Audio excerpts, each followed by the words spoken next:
নমস্কার, আমি আপনাদের জয়দেব শাস্ত্রী। ফলো হয়নি অমাবস্যা নিয়ে আজকে এক আশ্চর্য, কিন্তু এই অমাবস্যা তিথি শুধু একটি চন্দ্রকাল নয়, এটি এক গভীর স্ত্রীর আকুলতা, পরিবার রক্ষার মন্ত্র এবং কুটির থেকে রাজপ্রাসাদ পর্যন্ত নারীদের আত্মশক্তির এক অভিব্যক্তি। এই দিনে স্ত্রী জাতি মঙ্গল, সন্তান রক্ষা ও স্বামীর দীর্ঘ জীবন কামনায় এক আদিম প্রথা চালু ছিল, যার শেকড় পৌরাণিক কাহিনীতে গাঁথা।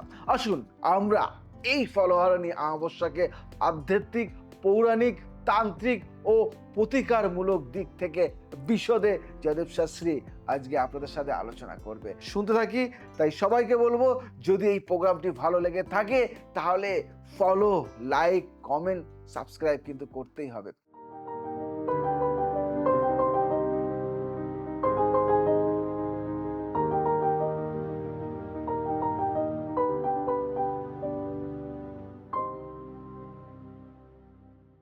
ফলহারিণী শব্দের তাৎপর্যটা আমরা জেনে নিই। ফলহারিণী শব্দটি এসেছে ফেলো, অর্থাৎ কিছু ফেলা বা দান করা, এবং হারিণী যিনি দূর করেন।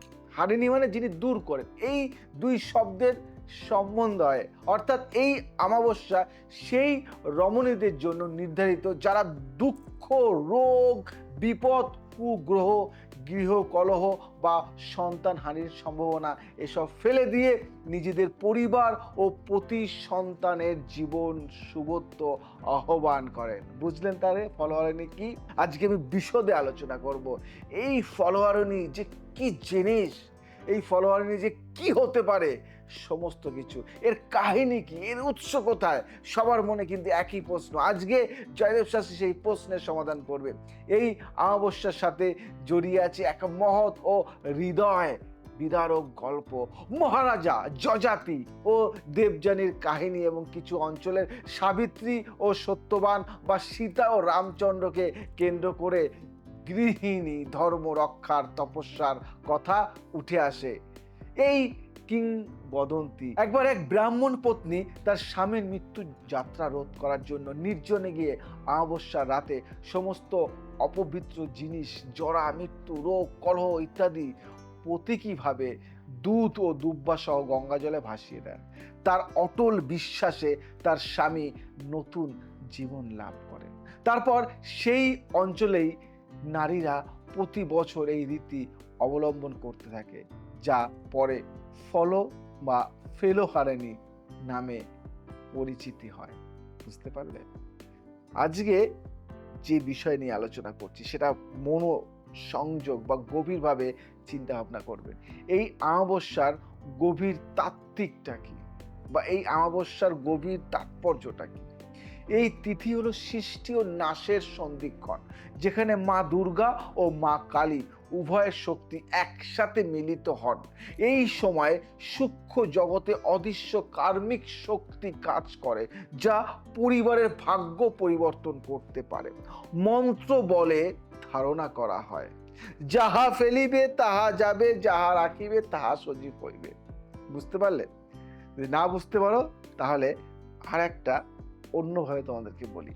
ফেলোহারিণী বা ফলহারিণী তিথিতে করণীয় ও গোপন কিছু টোটকা আমি দেব। কর্ম পদ্ধতির আধ্যাত্মিক স্তর নিয়ে আলোচনা করব।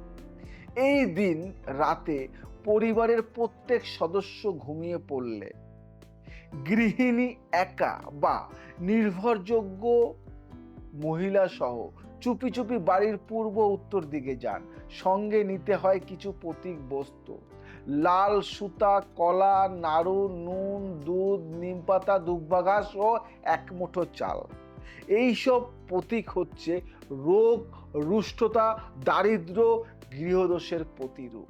একটি ছোট পাত্রে এই বস্তুগুলি রেখে স্বামীর নাম, সন্তানের নাম বা নিজের যাদের জন্য করছেন তাদের নাম স্মরণ করে বলবেন, যা রোগ যা, যা রোগ যা, কলহ যা, দুর্ভাগ্য তোকে দিলাম, তোকে ফালিলাম, কালে কালিত মায়ে।